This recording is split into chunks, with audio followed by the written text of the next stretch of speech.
What's going on, ladies and gentlemen? It's time for the Snug Wrestling Podcast. I'm Edgar, the host.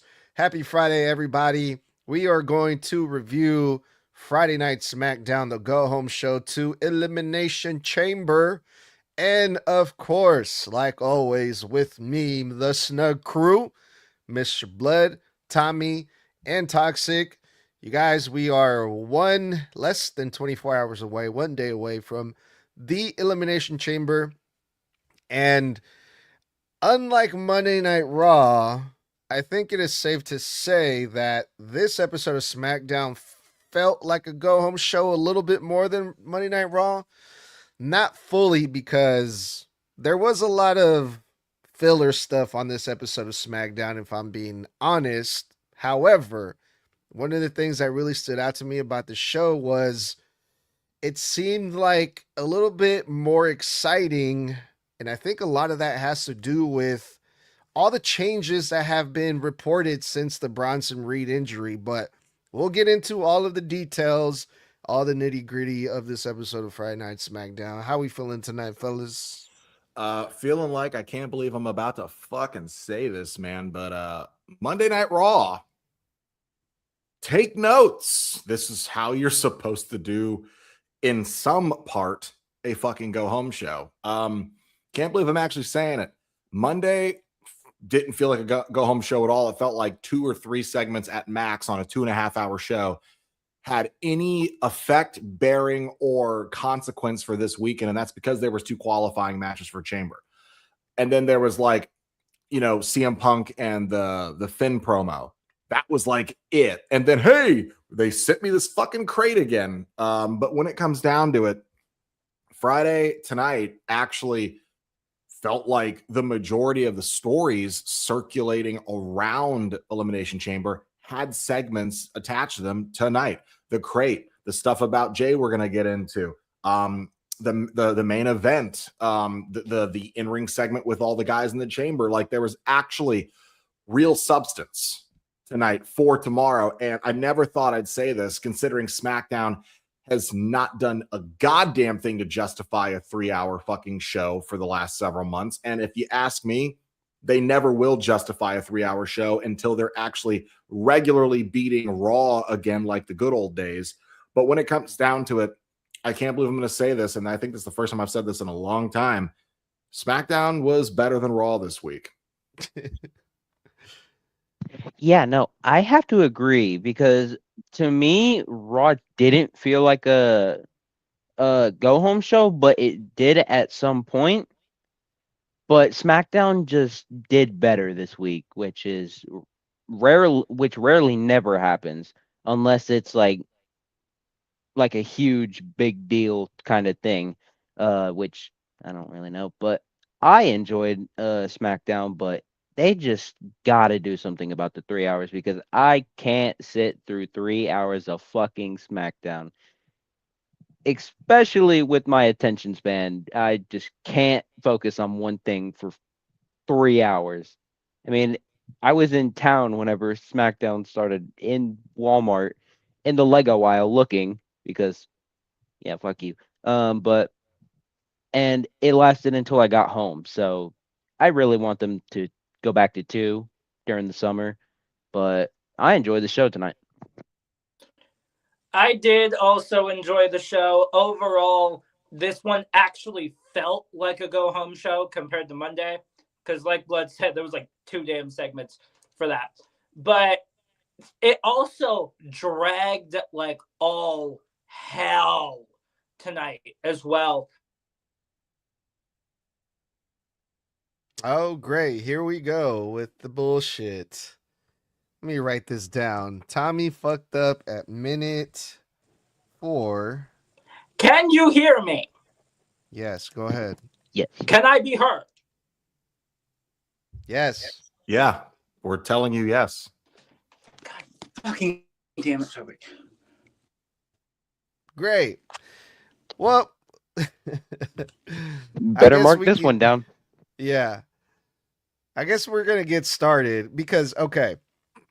So I don't think Toxic, I don't think it's just you, dog. I don't think it's just you having issues staying focused on this show because it's 3 hours fucking long, dude. Like, there's no way anybody can stay focused and paying attention completely on a 3 hour fucking show, no matter what it is. Movies aren't even this long, bro. And like Incorrect. when you're sitting in a movie theater, what? Avengers Endgame was 3 hours and 6 minutes. The Hobbit's Okay, 3 hours 15. Titanic's Okay, 3.5 hours. most movies Okay, are Avengers not 3 Endgame hours was long. different though.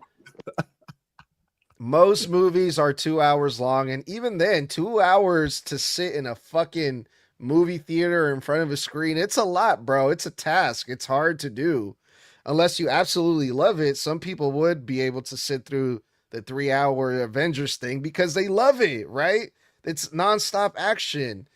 And as much as I love pro wrestling, bro, even me too, sitting through this 3 hour SmackDown show, there were some times where I'm just like, I just can't stay focused because they're not giving us anything to really stay focused on. There was a lot of stuff on here that's just like very, very filler, unfortunately.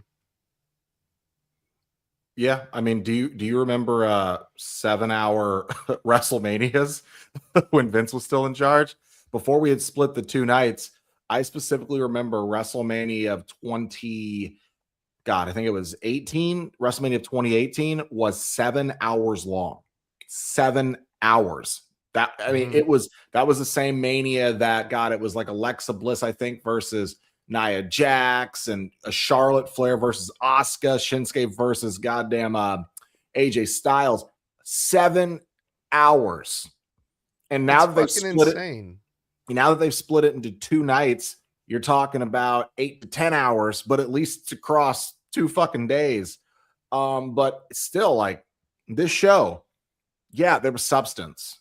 But sometimes even with the substance, because you, in my opinion, you haven't gotten, it's not even about the attention span. You've lost a lot of the trust with the fans, believing that there isn't going to be bullshit they're going to have to slog through to get through this show. And I'm sorry, like, I don't agree with like the 3 hour thing being a problem, because there are people who will binge watch an entire fucking series in an afternoon on Netflix, and those are like 45 to 50-minute episodes, man. Like, I watched 5 episodes of Shameless last night, for Christ's sakes. Those episodes were 52 minutes apiece.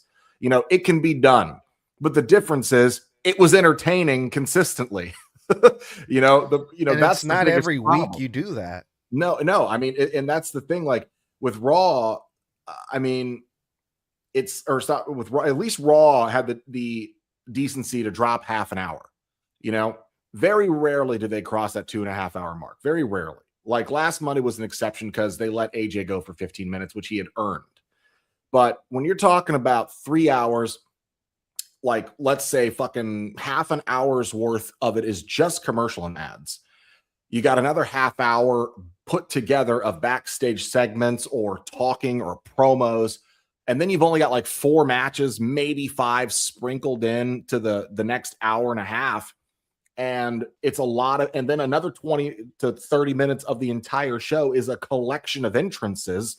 It's like, bro, fuck. When you really break down what builds out that 3 hours, there's a lot of shit you can cut. Well, okay, let's get into it, because it sounds like now it's starting to sound like we're just going to be complaining about the show. No, there was a lot of good stuff in the show, right? It started off really hot. They hooked us in the beginning, right? With some unexpected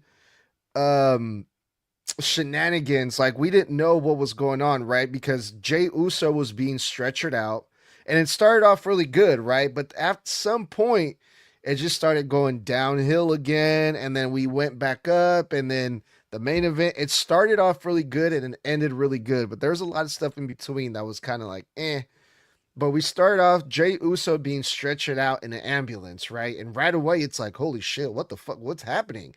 There's chaos. A lot of people are like rushing everywhere, and Cody's there. Jacob Fatu is like in the ambulance with Jake. Obviously, that's his cousin. And, it's just chaos, right? We have the men's Elimination Chamber competitors all there. And it's one of those things like everyone is a suspect, right? Anybody could have done this, right? So right off the bat, it starts off interesting. Who attacked Jey Uso and why? Right? We go to the ring and Drew McIntyre's out there. And then Cody comes out. And then Randy comes out. And it's like, holy shit, okay, we're going to see something to get us hyped for Elimination Chamber. And then Javon Evans comes out. And then LA Knight. And it's like, oh, okay. Things are popping, man. Things are happening here. LA Knight and Trick Williams, they get into a little brawl. They fight off. And then Randy Orton hits Javon Evans with an RKO. Holy shit. So it was a nice little tease before the chamber for the men's Elimination Chamber. Awesome way to kick off Friday Night SmackDown. Yeah, it was a very strong angle to begin because keep in mind, guys, Jey was never meant to be in the chamber. We know based on the reactions during Monday Night Raw in the triple threat for the chamber qualifier that Jey seemed very upset, very noticeably concerned when he had to go and win the match on Monday. Then we know officially now with them taking him out at the beginning of this show, it was always going to be Bronson. That basically got confirmed tonight with them taking Jey out of the chamber. Because if they weren't worried or needed or didn't need Jey in the chamber at all, they would, or without a problem that being, they would have left them in the chamber. So when Bronson went out, they probably were like, well, fuck, now that we've got to pivot again, let's see what other storyline we can fit in here. Thus, entering the main event. We'll get into it. But the point is, it was a strong beginning. It takes you on a ride because let's be honest, it's not just about how you hook the fans, it's how you leave the fans. And with a strong intro and a strong finish, they know that fans will forgive some of the shit in between. SmackDown's got a very rough second hour on most weeks. The second hour is the worst because, you know, the first hour feels like it flies by. Second hour always feels like you got cinder blocks around your ankles and you're jumping off a cliff. And the third hour seems like it's at middle speed. At least we got through the beginning segment. Great setup for, okay, well, now the story we're telling is who replaces Jey. Now we get to actually have a full, long story for the show.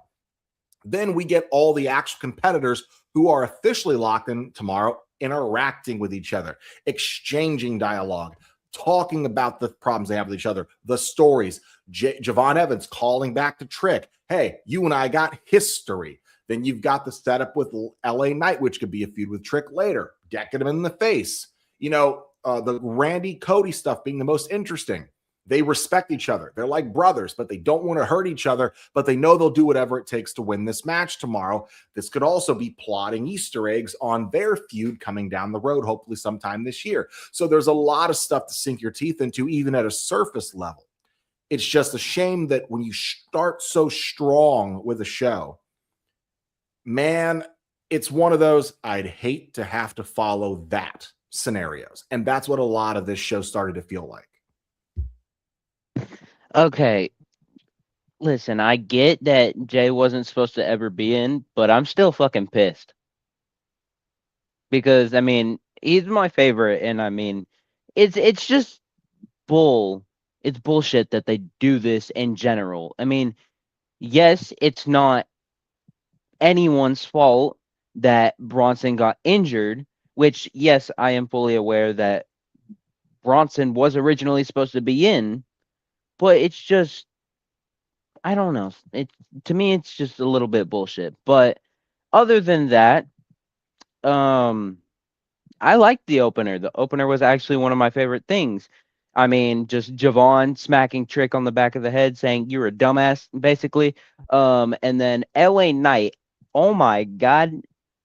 After tonight, I feel more confident for him in the chamber, knowing that either it's going to be him and Trick that start, or Randy and Cody that start, or Trick and Javon, or a combination with someone. But just, LA Knight was on fire tonight. And I feel like that would lead over into Chamber. So I'm going to do a little prediction change, and I'm going with LA Knight because he was on fire tonight. So yeah. Yes, he was, but I think that's because they're setting him up to be final two. So that's what I think is happening. Crap. That is what I think personally is happening. I think that the final two are going to end up being Cody Rhodes and LA Knight. But when it comes to who attacked good old Jey Uso, I have three names in my head. One is Trick Williams. Simply because of the fact that he said the words, that's 1 down, 4 to go. So I have a feeling like maybe he did something. Second name, Drew McIntyre. Because it's a possibility that he could have also seen Jey as a slight little threat to his world title reign. Or there's the third option. The man who ended up getting a qualifying match for the main event, his own cousin, Jacob Fatu. Those are the three names that popped into my head when it comes to that. But when it comes to the actual segment itself, it was great. I love the fact that LA Knight did his whole classic thing of, and everybody's saying that Trick Williams just goes, whoop that trick. He's like, hey, did you just say whoop that trick? Okay, bam. So I found that really, really funny. I absolutely loved it. Yeah, I think this is going to be one of those things that the WWE is just going to do their best to make us forget, because we still haven't found out who attacked Jacob Fatu, who fucking, broke his jaw or his teeth or whatever. We haven't gotten that answer. And it could be anybody who attacked Jey Uso. There was even a picture going around, apparently, that Austin Theory posted on his social media before the show of Jey Uso at the gym. So people are like, oh, Austin Theory was following Jey Uso before the show. It was Austin Theory that attacked Jey. So, I mean, it could be anybody. Will we ever find out? I don't think so. I mean, they did this. It feels like because of the Bronson Reed injury, they did all these things on the fly. And part of that makes good storytelling because it's like exciting. It's like unexpected. We have to come up with some new shit. And it seemed like this right here, what they did with Jey Uso, felt new, felt fresh, and sometimes when they do this type of writing, it works. It's better. It's more interesting. But sometimes it can work for the worst. And I think we'll get into what I feel like, because of all these changes, didn't really work. But for this, I thought it was dope, man. I got to be honest with you, because I don't feel like this is going to be one of those storyline threads they just drop. I'm going to tell you exactly who I believe attacked him, because I think it's the only thing that makes sense. The Usos are Raw superstars, Raw champions. The only people that would have had a beef with them would have been from their same brand, because I genuinely think it was Austin Theory and Logan Paul, or one of them, that attacked Jey, because it could set up what we talked about last night on the Thursday night one-on-one on TikTok Live, where I said I could see the vision remaining anyway, Logan and Austin taking the tag titles from the Usos. So this could set that story up. Jey could go, I know who attacked me. Get your ass out here, Austin Theory or Logan Paul or whoever, and let's settle this right now. It turns into a feud that goes into Mania. That way we can keep the vision strong and maybe even put them over as champions in the absence of Bronson Reed and Braun Breaker. So I think those two, or one of them, attacked him just so they can now set up a new story thread post-Chamber, because we know Logan ain't winning shit. And that way Monday Night Raw can start their story building to WrestleMania. All right, moving on, because we're going to talk about the vision here in a bit. Up next, we had a singles match, Solo Sikoa versus Uncle Howdy. And I got to be honest with you guys, I actually really enjoyed this match. It was a singles match, 1-on-1, which was refreshing to me after all these fucking triple threat matches that we've been seeing. And it's a clear babyface versus heel. They're fighting over something. You know, it's an object, but it's like, you know, they even put the little lantern on top of where they usually put the championship belts, right? So I thought that was kind of interesting how they did that, you know, because it's like the winner gets this, and yeah, it's a lantern, but you know, it has a story. That object, that thing that they're fighting for, has meaning. But my favorite part about this is like the way that they did this match, Solo and Uncle Howdy. I felt like it got the people behind Uncle Howdy because at first I felt like the crowd didn't really care about this match. And I don't blame them. You know, the story really has been one of those like mid-card stories, not the greatest thing on the show. But the way that they worked the match, the fans started chanting for Uncle Howdy. They wanted Uncle Howdy to win, and he did. Uncle Howdy got the win clean. And that was another thing, too. Is Solo Sikoa going to show up solo, alone? He did. They had a one-on-one match, no Gaga. I loved it. That to me, this is wrestling 101, and I thought it was great. I didn't give a shit about this. I have been so sick and tired of seeing any and every combination of MFTs and Wyatt Six. I don't even fucking care that this is a singles match with none of the stablemates involved. I'm just tired of seeing it. This better be the fucking end, because they already fucking cock teased just a couple weeks ago that it was going to be over. And then they kept dragging it out to this. I just don't give a fuck. Like, fighting over a fucking lantern is some WWE 2K20 whatever, My Rise fucking custom story mode storyline bullshit. It's so fucking dumb. It's the mid-card vortex story shit that never fucking ends. It's one of those stories that just goes on for fucking ever. And I'm so sick of it. I could not be bothered to fucking care about this any longer. And they had already I already lost interest in this feud 2 months ago. So please end this bullshit and just do something else. God damn. Yeah, I hate to say it, but I don't think this is ending yet, because I'm pretty sure, correct me if I'm wrong, Tala Tonga took the lantern. Correct me if I'm wrong. But I don't think he took it, but the MFTs did jump Uncle Howdy after the match, so I think this is going to continue. No, they did take it. Tala grabbed it and then ran off with it as the rest of the Wyatt Six started to go after him. Bro, if I could get my fucking hands on Road Dogg, I would. Man, I'd strangle a bitch. Because he's one of the major parts of the writing team of SmackDown. I want to pimp slap the shit out of whoever will not fucking end this goddamn feud. But anyways, I agree with a lot of things that have been said. It was a refreshing single match. Oh my god. Yeah, Solo is one of the person in there. Speak, brain. But it was a refreshing singles match. It was clean. There was no bullshit mid-match.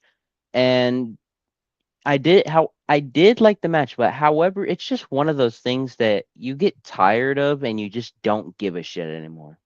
So that's what ruined it for me. But I did like the match. The story, bullshit, and I want it to be over. Yeah, we all want this to be over, but unfortunately, that's not going to happen. WWE currently has two massive issues when it comes to feuds. One, they have a habit of making them about inanimate objects that are not championships. They really do.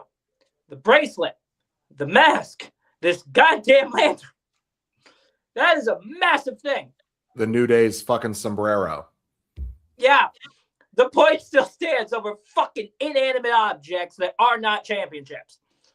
The other is dragging out these feuds for way too goddamn long.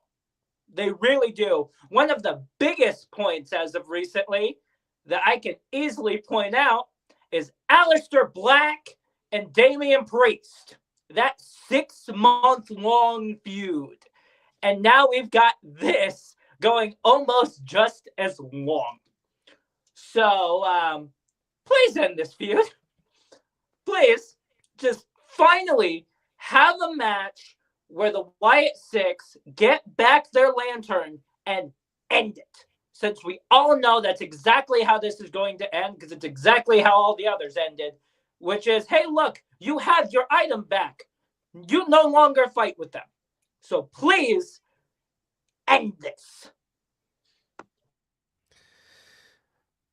Boy, oh boy. Yeah, this this thing with the MFTs, I thought for sure this was going to be the big blow off match with the leaders of each faction facing each other one-on-one.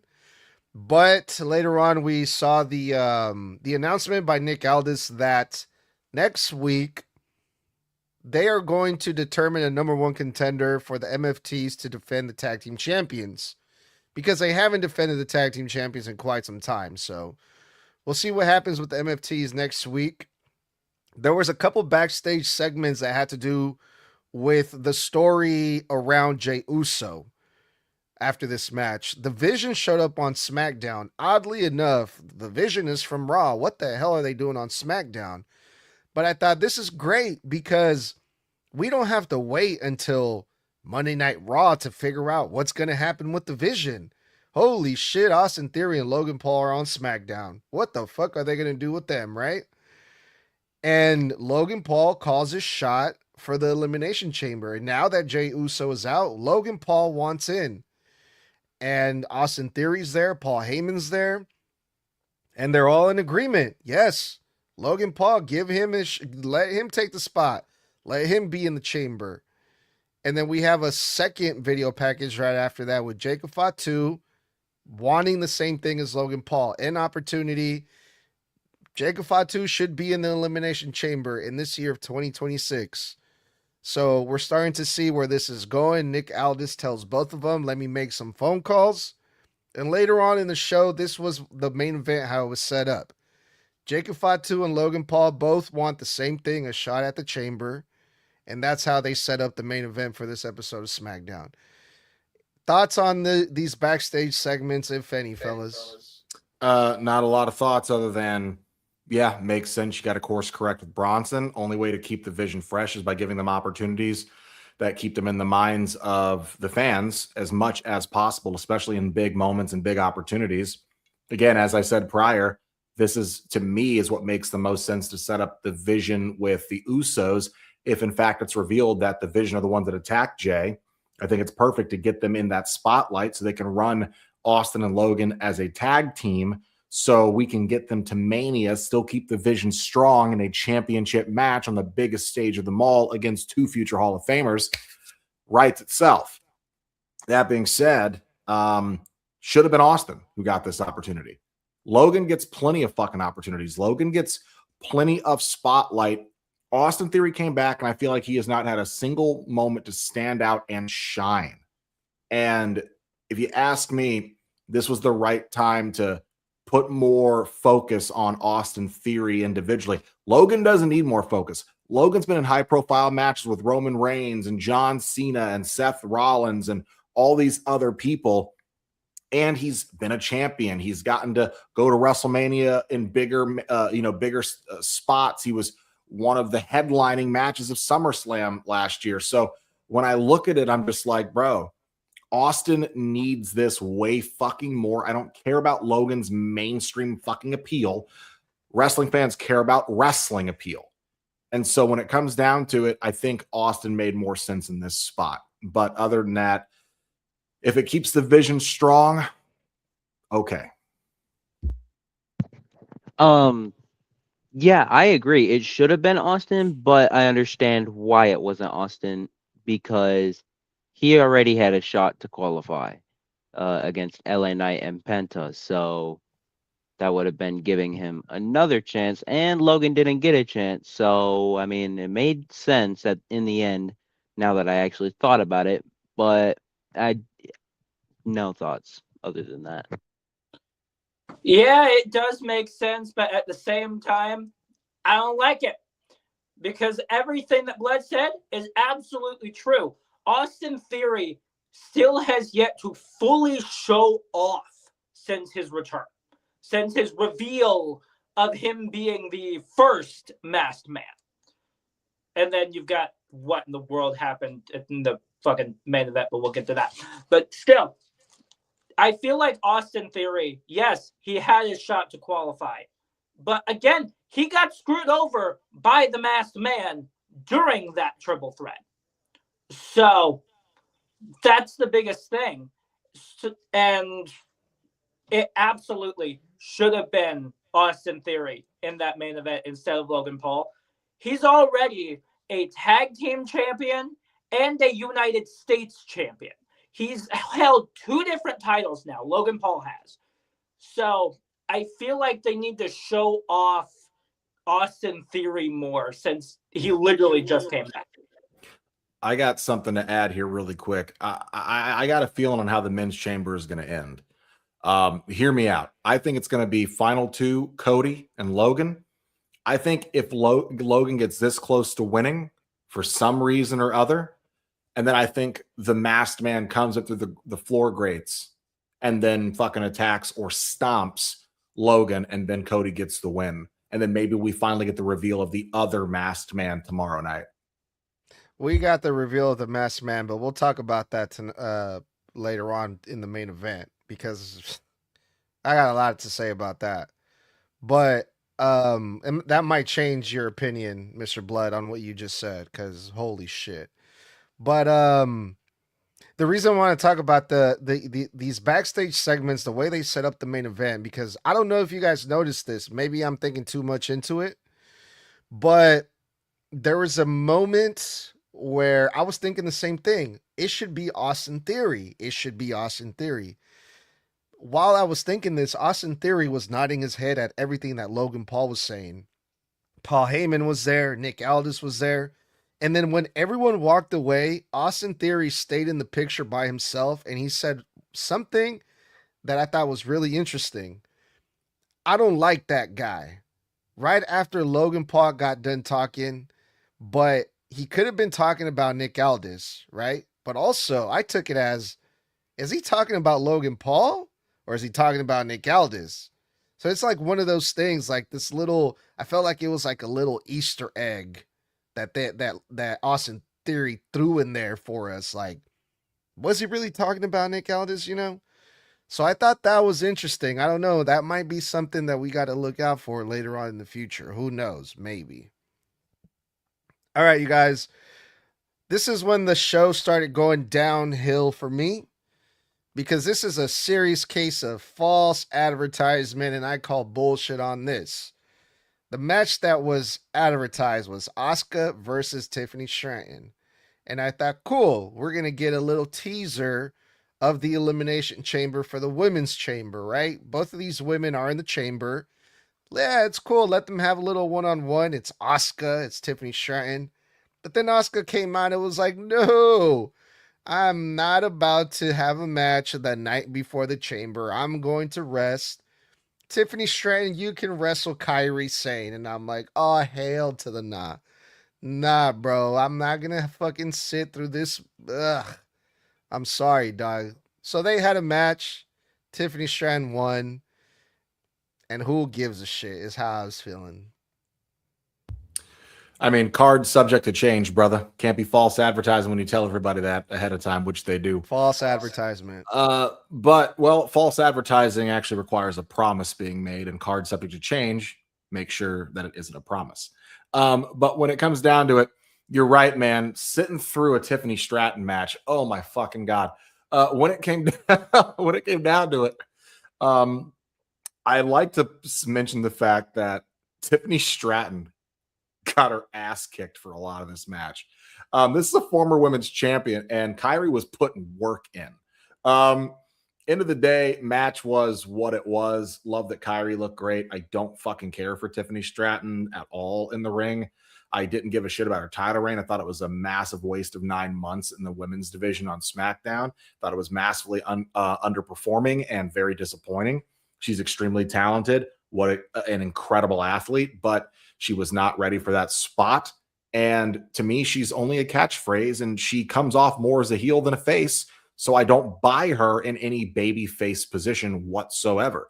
I automatically cheer for anybody against her. And Kyrie, I love Kyrie. I thought Kyrie looked great. But let's talk about the best thing out there that match. Chelsea Green, our girl in the Footcast, man, being the most entertaining thing about all of this, because that's just how goddamn good she is, Michael Hayes. And when it came down to it, I love that even with a Footcast, she took 2 bumps. I mean, I was like, this is why Chelsea Green deserves a push. She's a team player. No matter what she's doing, no matter how hurt she is, put her in any position, she will be the most entertaining over thing in that position. And I love that she was out there. Kyrie lost. Okay. Tiffany won. Who fucking cares? Mr. Blood is like the only person in the world that cares about Kyrie. Oh, no. You got to check the internet, my friend. Okay, so I feel like both of y'all's issues are on 2 different fucking people. Obviously, the one down there hates Tiffany, and the one next to me hates Kyrie. So, yeah. But I thought this match was just straight up bullshit and a waste of time.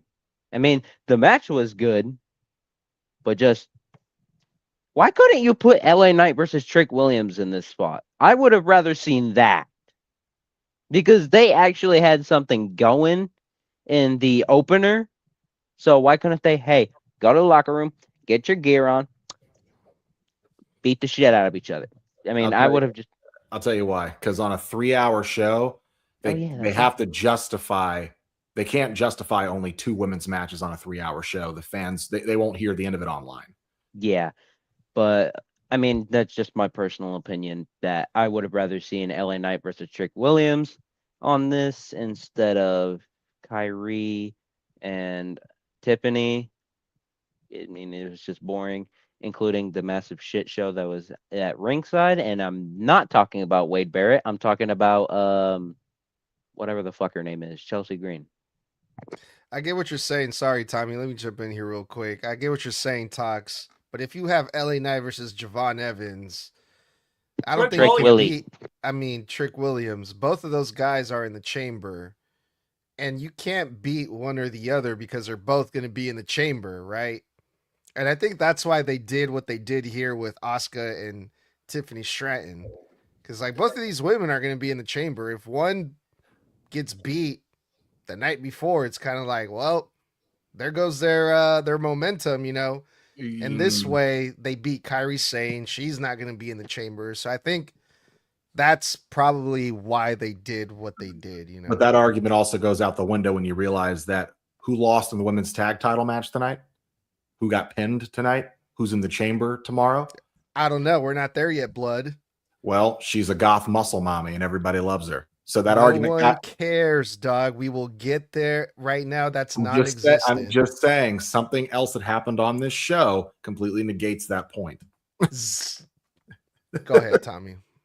We'll get there. Yeah, in fact, I was literally just about to bring that up. But yeah, that was don't. Literally going to be the first thing I was going to say. But still, I do find it very interesting that there is not a single man in that chamber that competed tonight. Meanwhile, for the women's side, Tiffany Stratton and Rhea Ripley both competed tonight. So, what's that say about tomorrow? Who's Rhea Ripley? I never heard of her. Bullshit. But I will say that Chelsea Green did take a couple of bumps. She did great. I'm still very, very confused on why in the world she was out there for this match. I am so confused on why she was out there. But there we go, though. Now we have a thing going with maybe these 2 women and Chelsea Green, especially with the fact that both of them did end up on top of her in some sort of way during this match. I know. Pause. Resume. Don't pause. But still, like, Kairi Sane did that crossbody onto both Chelsea Green and I believe that's Alba. My brain sucks between the two, those two. But still, that happened. So it's going to be very, very interesting to see where in the world that goes between the three of them. I'd like to figure out why the fuck on a 3-hour show of SmackDown so many Raw talents were wrestling tonight. It just goes to show Raw took all the star power. So they're like, hey, instead of that like 60 fucking athlete deep fucking roster we have here on SmackDown, we're going to give like 60 to 70% of them the night off and let all the Raw people pull double duty this week. Like, the fuck? Yeah, there's a lot of stuff on here that just kind of felt like last minute changes, you know. Up next, we had Oba Femi versus The Miz. What are they doing with Oba, bro? I mean, this is like the second week in a row where they pretty much do the same thing with Oba, but with different people. You know, last week it was Kit Wilson, where Kit Wilson did cut a not even a promo. Kit Wilson read Oba Femi a poem, and then Oba squashed Kit Wilson. And then this week, The Miz and Oba have a segment where The Miz tries to join forces with Oba. Yeah, we should be a tag team. And then Oba squashes The Miz, but it's like, this is not how I pictured Oba Femi being put in the main roster. Like, we don't know which show he's going to be a part of. Has he signed to Raw? Has he signed to SmackDown? For the past few weeks, he's been more on SmackDown, having goofy, funny segments with people, and then squashing them. And it's just like, we already saw that. Like, what? I got to be honest. I'm not feeling it, bro. I'm not feeling it. And I'm starting to lose my patience with this. But what did you guys think? I think this is WWE's attempt at comedy. And Oba's not the guy that fits in that fucking spot. Oba should be in the Ryback fucking spot, which is for like a month and a half, 2 months straight. He's fucking running through and flattening anybody from the undercard, lower mid card, random local talent, fucking jobbers. Like, he should be running roughshod all over the entire roster, SmackDown, Raw. Hell, I think you should be giving him the open challenge fucking gimmick. Anybody who can come out here and try to beat me, come out here. I am the ruler, you know, whatever. Like, and just everybody who can try from, you know, mid card and down, come out. The upper mid card guys can have competitive matches with them. The regular mid card or lower mid card can, you know, give them a little bit of work and then get murdered. And then the fucking lower card can job the fuck out. And we just keep making him look like an unstoppable force to inevitably build up the way that he looks when he answers the open challenge of Brock Lesnar. So I think that's what should be done. I get it. You want to say, hey, he can beat the fuck out of The Miz. Okay, who can't? And on top of that, it was even less impressive when he did it to Kit Wilson. None of this is helping him look impressive. What's impressive to me is not a direct squash. What's impressive to me is watching him overcome something, or he looks monstrous with like, I want someone to get some offense on him so he can show that explosiveness and going, that's not going to work on me. Just having him run through people like wet tissue paper is not making me go, man, I'm impressed with Oba. You know what should have been a bigger deal tonight? Oba fucking Femi squashed and pinned a fucking 2-time Grand Slam champion and former world fucking champion. That should be a big deal. Do you see them making a big deal out of it? No, it should be. This is why I hate that they have neutered The Miz. It would have been such a massive fucking deal if this was 10 years ago and Oba had pinned 9-time Intercontinental Championship heel Miz. That would have meant something. Now it's, hey, this 20 fucking plus year veteran that I just pinned, that's a 2-time Grand Slam champion, former world champion, beat John Cena in the main event of fucking WrestleMania. Remember that. The Miz beat John Cena. Gunther beat John Cena. That, you don't realize what that, like, in the continuity of wrestling, wins and losses matter, but also who beat who matters. This is the fucking Miz. This should mean something. And that should mean even more for Oba, and it didn't. So I'm like, yo, put him on Raw, move on. Let's get to the fucking Brock build. So I like what Oba's doing. I completely disagree with everything that has been said. He is tearing through the SmackDown roster, jobber to like, I mean, Miz isn't even considered a jobber to me, even though that's what he feels like right now. Which, speaking of the Miz, just don't try and have him team with anyone, because the last 3 guys, except for R-Truth, that he's teamed with have end up turning on him. Examples: Logan Paul, Carmelo Hayes, and Oba. So yeah, Miz should be by himself. But I really like what Oba's doing on Raw better, because I mean, he's had those stare-offs with Rusev, and I really want to see those on a weekly basis, or like just more of that. But I'm liking what Oba's doing right now, and blah. I do agree that he needs something bigger right now, and that something bigger is probably Rusev. So I'm excited. Yeah, there are clearly 3 matches that need to happen, 2 of which have already been hinted when it comes to Oba Femi. That being Brock Lesnar, with the fact that the fans were chanting his name during that whole open challenge segment. Rusev, in which they've already had that face-off. And as Blood said, the one other man that has beaten John Cena, besides the man that he just tore through and murdered tonight, Gunther. Those 3 matches need to happen. You really want to push him even more than just feeding him all of these guys? Put him with those 3. Those 3 massive men. They need to happen. And I completely agree with him when he says that this should have been a bigger thing. Think of every fucking accomplishment that The Miz has had.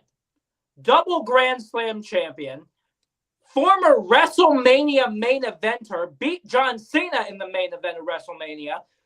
This should be a massive fucking thing. But it's not.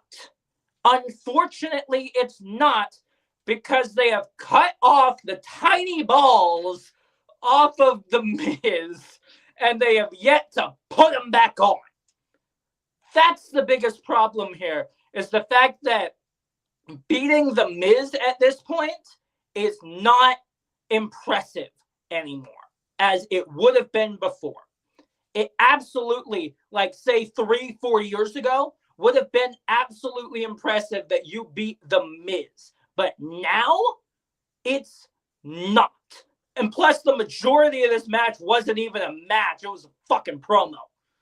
In which, this is the second damn week in a row that the match itself has lasted like 3 goddamn minutes, if that. But the majority of it is them talking. This is a wrestling show. Beat the fuck out of each other. That's what needs to happen. But unfortunately, the last 2 weeks, this week and last week, it's just been Oba Femi talking to him. Although the best line from tonight is, "The Miz, tonight you are going to die." And right before that man got squashed. So that's the biggest problem with this, is it's so stupid that he's just squashing through with like nothing going on. All right, you guys, the next 2 matches, I'm just going to fly by them because, again, man, these were honestly just filler matches. I mean, the first one, you can either call it false advertisement or card subject to change, whatever you want to call it. It was a Carmelo Hayes U.S. Open Challenge, which originally was supposed to be versus Ilya Dragunov. But Ilya Dragunov didn't feel like wrestling tonight because he hasn't been winning. I believe Ilya got beat last week, so Ilya was like, I don't deserve a title shot. And Carmelo Hayes was like, nah, bro, go get dressed. No, no, no, no. You go fight somebody else. And who answered the U.S. Open Challenge? Matt Cardona. Did I think he have a chance? No, I did not. Was it cool to see Matt Cardona in that U.S. title picture? Yes, I did. Carmelo Hayes won, and they had a match. Thank you for coming, Matt Cardona. And then we had Jordynne Grace versus Candice LeRae, where the major focus point of this was Johnny Gargano being emo and planking ringside and basically cost his own wife, Candice LeRae, the match after he very, very sadly walked away. Jordynne Grace took advantage, hit her finisher on Candice LeRae. 1, 2, 3. Yeah. Yeah, I loved the U.S. Open title match because I think Matt Cardona and Carmelo Hayes actually have some really good chemistry. I thought they worked really, really well off each other. In my opinion, this is the best match Matt Cardona's had since he's been back. This is the best match he's had since he's been back. And I'm going to also argue Carmelo Hayes is the best opponent he's gotten in the ring with since he's been back because they had a great back and forth, very competitive. Carmelo had to fight to win. You know, Matt had him beat, damn near beat like twice. When it came down to it, I thought that this might be the time that Carmelo actually loses it because Carmelo looked pretty beat up in this match. He was favoring that arm. He looks like those open challenges are finally starting to get to him, that it's too much. He can't hang, he can't maintain. And it looked like Matt was going to exploit that, but this was also a babyface versus babyface dynamic, and I don't think that the crowd exactly knew who to cheer. People love Matt, people love Carmelo. And as far as it goes, yeah, you kept it on Carmelo, but at the same time, you could have easily put this on Matt Cardona as well. And I don't think the fans would have been upset either way. The fans love both these guys, but the fans, you can argue they love Matt Cardona more just because he's been a part of the company on and off for 20 years, and they know him much more than they know Carmelo. But Carmelo's also the hot, shiny new toy on SmackDown. He's one of those hot, shiny new toys on the main roster of the last 2 years, and he is one of their champions, and he's a babyface champion. So I thought that match was great. When it comes to Candice and Jordynne, I thought, what a waste of Jordynne Grace's fucking time. She just had a championship match against fucking Jade Cargill, goddammit. And this is the next thing you give her? Like, it's no secret. I am not a fucking fan of the Poison Pixie. Like, I just can't give a fuck. I mean, she was last important thing this Candice LeRae did before they fucking fired her tag partner, a year and a half ago, beginning of last year, was she was a fucking backup. And I want you to hear this. Candice LeRae was the backup of Nia fucking Jax, trying to weed her way into Nia and come between her and Tiffany Stratton. Okay. Yeah. Anybody remember that storyline? I didn't think so. And when it came down to it, it's like, okay, then she was off TV for months until they randomly turned DIY heel. And then all of a sudden, now she's this third factor in their tag team, and now she's a valet again out of the ring. Now I'm supposed to give a fuck that she's wrestling again? I don't. I can't even think of the last time I actually saw Candice LeRae in a fucking match. And this Johnny Gargano stuff, I love this man to death, but this just is not it. Why are you also wasting his time? What is this for? I agree with Wade Barrett. Johnny's new name, as long as he's going to be like this, should be Johnny Depresso. But yeah, these two matches were good in my opinion. Candice and Jordynne not really as good because it was mostly centered around Gargano. Even commentary didn't really even pay attention to the match. Neither did I. But yeah, it that match just was not it. But on the other hand, Matt Cardona and Carmelo Hayes, that was way better. I mean, just in-ring chemistry, good. I mean, it was just all around a good match. And probably my second favorite in the Open Challenge series from Carmelo. The first being Leon Slater, because Leon is just that fucking good. But I digress.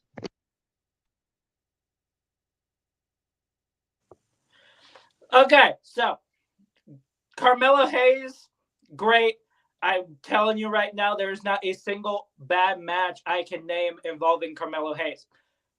Plain and simple, especially with this Open Challenge stuff that he's been going through. They've mostly been great. He's been carrying them. Matt Cardona, fantastic. All of that. Johnny Depresso Espresso. That is what this man is. He's constantly depressed. In fact, I made a joke to a friend of mine when I took a screenshot of it. And I sent it to him. I'm like, me whenever this happens or something like that. Like me when I get friend zoned or something like that. So she got a laugh out of it.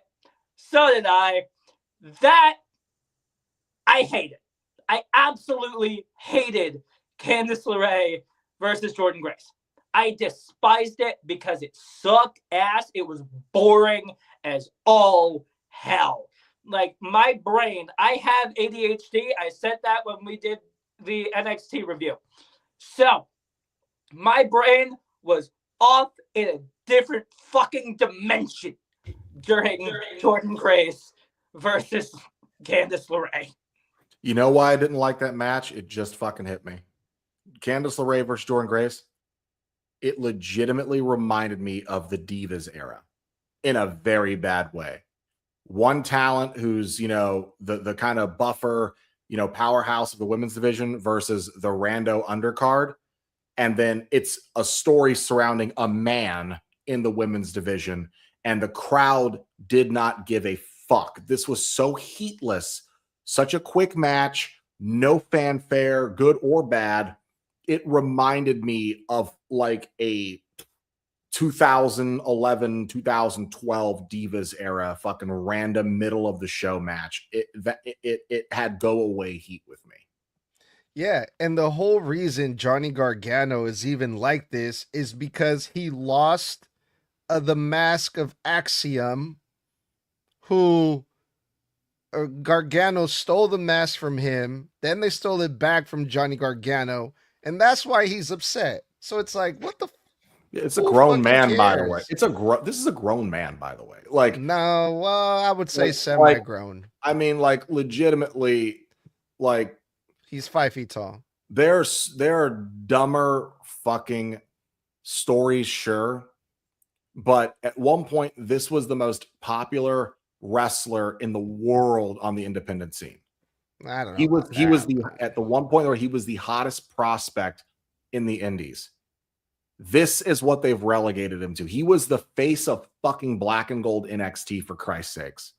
This is literally what they've relegated him to 10 years later. I'm just like, dude, just release him from his contract so he can go wrestle anywhere else and get 10 times better the booking. Because this is one of those few guys where I'm like, you know what? Let him go to goddamn AEW. Please. Because it ain't it for him here no more. I'm sorry. All right, the women's tag team champions, Rhea, Ripley, and Io Sky defended versus Nia Jax, Lash Legend. And again, man, I mean, I have not really been too big as much as most wrestling fans have when it comes to Rhea and Io, the stuff that they've been doing lately. Yes, they're tag team champions. Yes, they're over with their own WWE fan base. It's just not for me. This match wasn't for me, as much as I like all these women, honestly. And I thought Nia Jax looked great tonight, but I just did not care for this match. But the good thing is that it was actually worth the wait because we got new tag team champions. Not only that, Lash Legend pinned Rhea Ripley, and you guys are absolutely right. It's crazy to say that not only because Lash Legend pinned Rhea Ripley, but Rhea Ripley is going to be in the chamber tomorrow. And that did not cross my mind at all, because what I was thinking during this was, it's all right, you know. It's okay Lash Legend pinned Rhea Ripley because, like we all predicted in our prediction episode, Rhea Ripley's going to win the chamber. I mean, I still believe that. So I'm like, it's all right. You know, let Lash Legend Nia Jax get the women's tag team titles because Rhea Ripley is going to go to WrestleMania anyway. So I like the finish. Didn't care too much about the match itself, but it was worth the wait. I think the match was fine. It was good. It was decent. It was Lash got the win. I think that's a massive deal for Lash. She just pinned, again, a former women's champion. That means something. I wish it meant more for like Oba getting a pin over goddamn Miz, but this is what happens, WWE, when you actually book and keep your decorated talent strong in their booking for years on end with continuity and consistency. It means something when an up-and-comer pins them. It does more for that up-and-comer. Crazy fucking thought. Now, Lash not only pinned a former champion, but a world champion, she pinned her for a championship. And she pinned her clean. That's the big deal. So when it comes down to it, it's a foregone conclusion. Rhea Ripley winning tomorrow. I said it first. I said it with emphasis, and I fucking meant it. The biggest money match with Bianca Belair out for Jade Cargill at Mania. There is not a bigger fucking opponent, a bigger marquee match you can give Jade Cargill in the women's division in the entire company, period. There's no one more popular than Rhea Ripley in the women's division company-wide. There's not let me put it this way. There's not a more popular female wrestler on the fucking planet than Rhea Ripley. So when it comes down to it, this is the smartest move they can make. If tomorrow comes and they fucking give it to Tiffany Stratton, I'm going to uppercut somebody in the fucking throat. It needs to be goddamn Rhea. I don't need to see fucking Tiffany versus Jade 4. You feel me? Got enough of that bullshit last year. Give it to Rhea. Sometimes WWE, the safest option is the best option. And Rhea is a surefire fucking thing for match engagement, making Jade look great, and putting on a great fucking match because she'll drag a great match out of Jade kicking and screaming. I don't know why, but part of me felt like it was too soon for them to lose. But that could be the fact that I just liked all their matches and they were good as a team. But I feel like it's time for them to go their separate ways. Hell, if you're going to have Rhea win the chamber, I would put her on SmackDown. And if you want, you could reunite the Terror Twins and have Io go after the Women's Intercontinental Championship so that she can elevate that title. But the point is, I didn't really care that we had new tag champions. I mean, it's weird, but I don't really know. My thoughts are, I'm confused, I guess. But Rhea and Io need to just split up. Now I'm just worried what the hell Io does at Mania. You know what I mean? But at the same time, like, look at it this way, guys. Rhea Ripley, first off, I hope they don't move her to SmackDown. She's Raw coded, and Raw needs a star of her caliber in the women's division. I'm sorry. SmackDown's already got Charlotte fucking Flair. When it comes down to it, we split these two up, fine. The problem is that means we see Rhea on SmackDown for the next 7 goddamn weeks. So that means Raw doesn't have her. Does that mean we have to involve Io and Asuka in a match for WrestleMania? Because if you're going to start breaking up these teams, the moment they lose their championships, okay. But this stuff has to lead somewhere that makes sense for not only both brands, but for the progression of all the women involved post these teams, post these championships. Because Io and Rhea have been involved with each other for a solid year of stories. One whole year. They cannot just move Rhea Ripley off away from Io without something separating them story-wise. Otherwise, what a fucking anticlimactic separation that would be. And here's my biggest problem with this. What do you do with the tag titles that we haven't already fucking seen with the Irresistible Forces? What do you do? What do you mean? Nia Jax has basically gone up against either one-on-one or in a tag match with almost every single goddamn woman in this women's tag division. That's my biggest problem. So what, man? What do you do with them now? He's basically, what he's trying to say, Ed, is that it's been there, done that, seen it all already.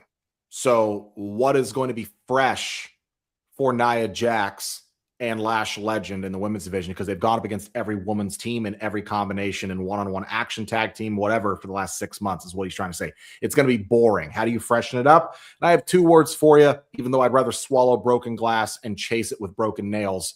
The Bella Twins. They're, yeah. God, I hope. They're going to put those titles in the what Bellas. it's leading up to. They're going to put those titles in the Bellas, brother. I'm telling you. Unfortunately, that's probably what it's leading up to. And as much as I hate to fucking say it, like, I despise that idea. But unfortunately, that's what it's leading to.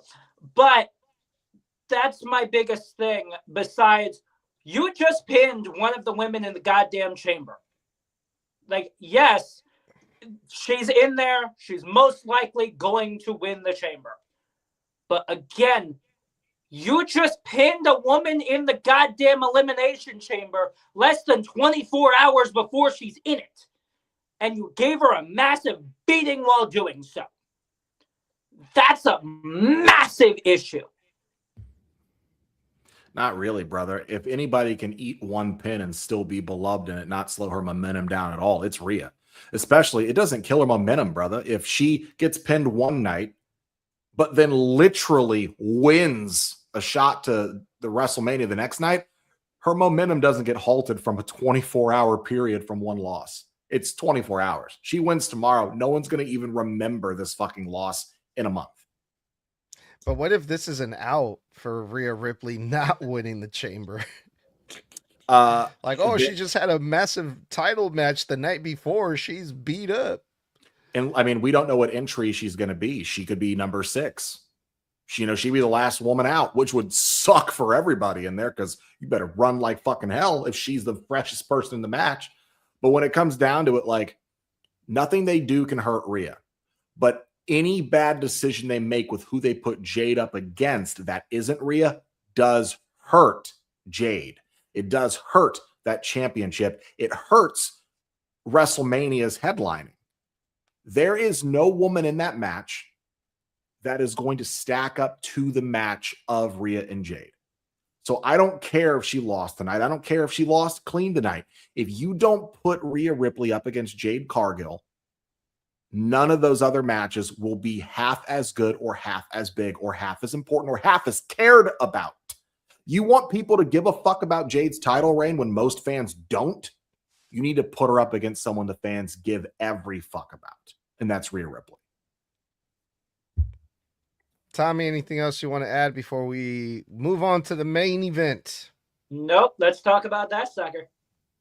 All right. The main event was Logan Paul versus Jacob Fatu. I believe this is the first time ever for these two to step in the ring one-on-one. And it was lovely, man. It was a lovely match. However, these guys went about 10 minutes. Nothing wrong with the match. I thought it was great. But this kind of goes back to, the opening segment, right? That kind of felt this was put together very last minute. For the most part, that turned out to be pretty good. It was the best thing on the show. Except for the masked man. The masked man showed up. And after everything that has been happening with Bronson Reed's injury, Braun Breaker's injury, one of the big questions is what's going to happen with the masked man. And then the reports started coming out. Oh, there's going to be lots of changes in that story involving the Masked Man. The WWE is rewriting everything. The Masked Man showed up. Holy shit. Okay. Damn, that was unexpected. Logan Paul takes him out, and then they unmask him, and it's some nobody, some random guy. I'm not going to say he's a nobody. I don't know who the guy is. No one knows who he is. It was just some random guy, and I couldn't help but shake the feeling like they just did this to kind of just tie up loose ends, just to be like, okay, we got to find a way to get rid of this side of the story. We unmasked the guy, and it was just some random person, so we can just move on from this and completely forget about it. Because it was just like, whose man's is this? Is this really the guy? I thought there was going to be a second guy that's going to show up. This was just like a distraction for the real mask guy. That was it. It was just some random person that they picked off the street. No one knows who this guy is, and that was it. Okay. And then Logan Paul takes advantage of all the shenanigans that are happening. He low blows Jacob Fatu behind the referee's back. He hits his frog splash. 1, 2, 3. Logan Paul defeated Jacob Fatu in the main event of SmackDown, which also I believe this is a first for Logan Paul to main event of SmackDown. Logan Paul is going to the Chamber. I'm not upset about it. I think Logan Paul is going to be cool at the Chamber. But this Masked Man, bro, like, what the fuck? What did you guys think? I think you're missing the point, brother. That is not how they're just ending the Masked Man story. That's not them just moving on from the part of the story because the rest of the division's out injured. That's them reminding you that it could literally be anybody.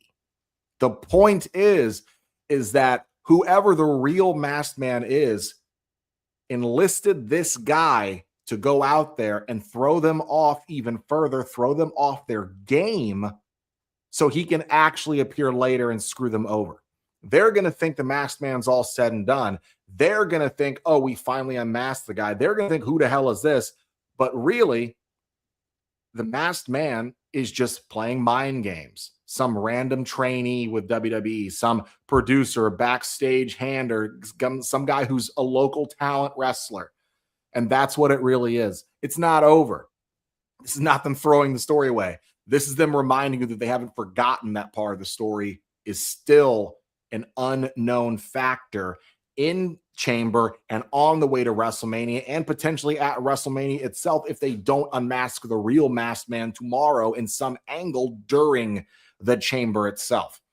I thought this was the best thing on the show, this reveal of this Masked Man.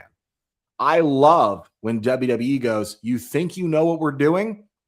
Oh, you don't know what we're doing. You think that this is us just doing bullshit?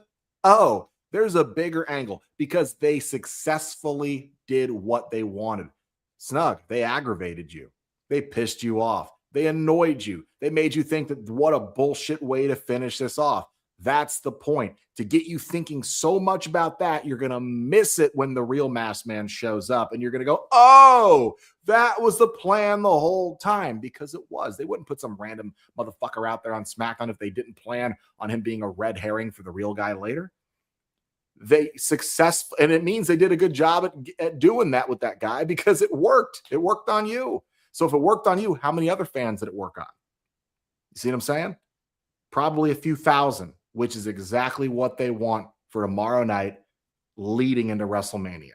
Because I do think Masked Man maybe becomes a factor in the Chamber Final 3 or 2. We might get that return angle from Seth or somebody or whoever the fuck's under that real mask tomorrow. And all that does is add more excitement, and more viewers are going to go, I got to tune in tomorrow to the Men's Chamber to see if Seth returns or someone returns or who it is. That was the point of this tonight, and it worked full fucking marks. And emphasis on the word marks. Yeah, I didn't think about it that way. Not that I was pissed about it. I knew that wasn't the real Masked Man, but I was just not thinking about it in the way that I probably should have been, or the smart way to think about it, or whatever you want us to call it. But the match itself was good. Um, I don't know. There's just something about Logan going onto the chamber because I'm pretty sure two or yeah, two of the men that are in the chamber have been in the past three chambers. Logan and Randy. I'm pretty sure. Was Randy in last year? No? Last year was John Cena's final chamber. I don't think he was in there, right? That was John, that was Cody, that was Seth, that was Punk.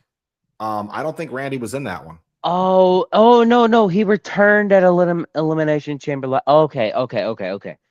Yeah, my bad. But Logan's just been in the past three chambers, so I mean, he usually does some crazy shit in the chambers.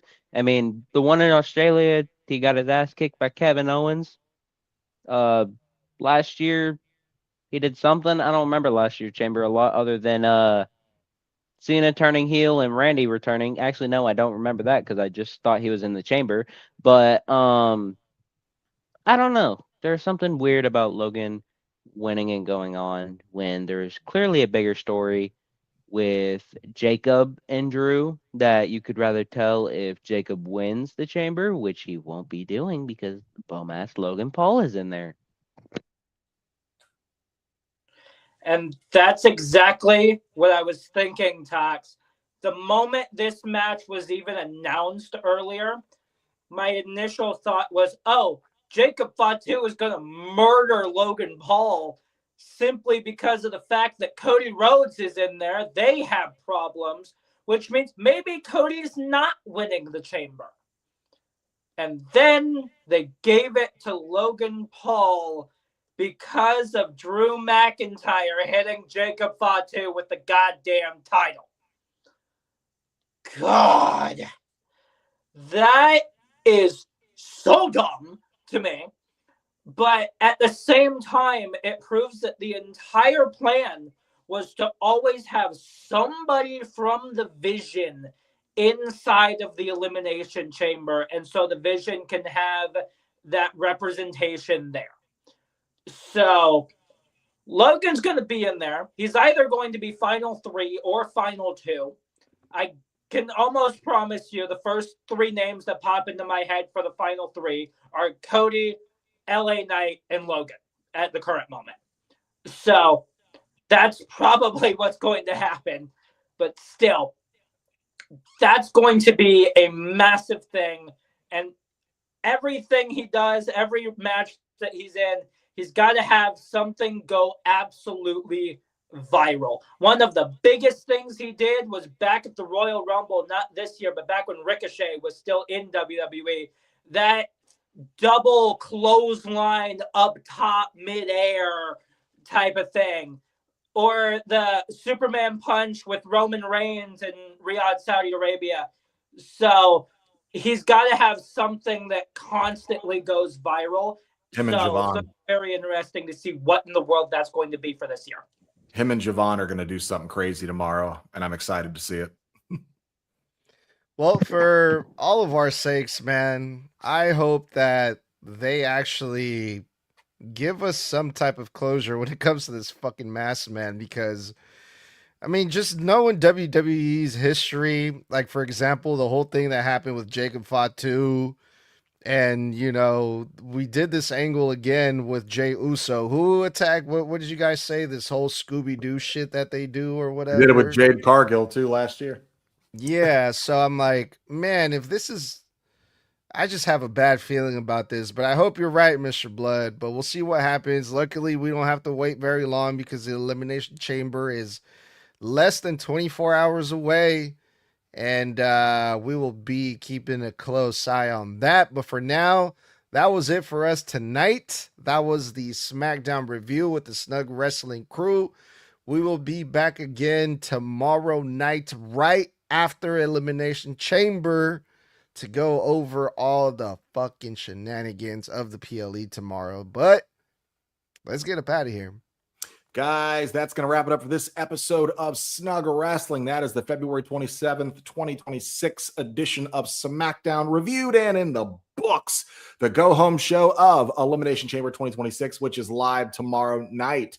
Now, thanks for kicking it with us as always. We appreciate every single one of you for tuning in as always. And if you love hanging out with us, you can do it more throughout the weeks on Mondays, Wednesdays, and Fridays after Raw, NXT, and SmackDown go off the air for live post-show reviews and for bonus content, for reaction content. Check out all of our social media across the board for segment-to-segment reaction content. And, of course, every Thursday night on TikTok Live, you can kick it with me, Mr. Blood, and the head, the founder of Snug Wrestling, Edgar, when we do one-on-one random or relevant hour-long TikTok Live streams where we also answer your fan questions live, of course, covering random or relevant wrestling topics. And of course, guys, to support the podcast, you can always head on over to teepublic.com, T-E-E, public.com/Snug Wrestling to check out over 100 different designs on Snug Wrestling merch and support the channel. And again, tomorrow we will be here after the chamber goes off the air for a post-show review as well. So remember, as always, if you're never catching our show live, you can always check us out on Apple and Spotify too. But during the regular shows, we're always live on YouTube, Instagram, and Facebook Live. Of course, again, until next time, guys, stay safe, stay savage, and stay snug. And for the chamber, boys, I said that was one time for the one times. I said that was Four letters. Oh, letters. One word. One word. yeet. Timing was the word.